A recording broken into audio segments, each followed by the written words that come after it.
Praise lord అండి.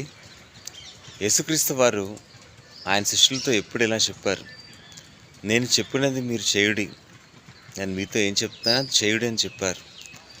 అంతేగాని ఇంకా దానికి కారణాలు, క్వశ్చన్స్ వద్దు. Don't ask reasons and questions. ప్రశ్నలు వేయద్దు, కారణాలు అడగద్దు. నేను చేయమన్న దాన్ని చేయండి అని చెప్పారు అంతే.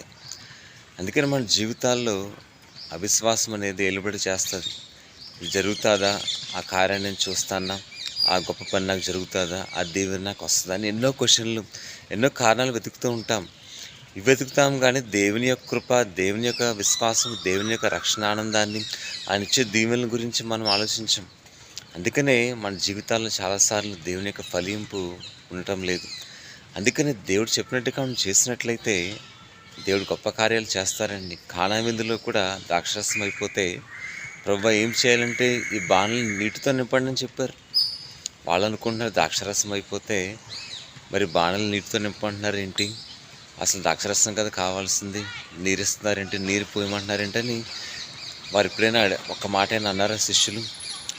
నీరు గురించి మాట్లాడుతున్నారేంటి, ద్రాక్షరసం గురించి అడుగుతుంటే నీరు ఇస్తారా మాకు అని ఎప్పుడైనా ఒక ప్రశ్న అయినా వేశారండి? అందుకనే దేవుని యొక్క కృప వారి జీవితంలో నెరవేరింది. ఆయన చెప్పింది చేశారు కనుక ఆ నీటిలో నుంచి, రుచి పచ్చి లేని రంగు లేని ఆ నీటిలో నుంచి ద్రాక్షరసాన్ని యేసుక్రీస్తు వారు చేస్తారు. కాబట్టి మన జీవితంలో కూడా అంత గొప్ప కార్యాలను చేస్తారు. మనం ఊహించలేని గొప్ప మేలుతో ఆయన మనల్ని నింపుతారు. ఆమేన్.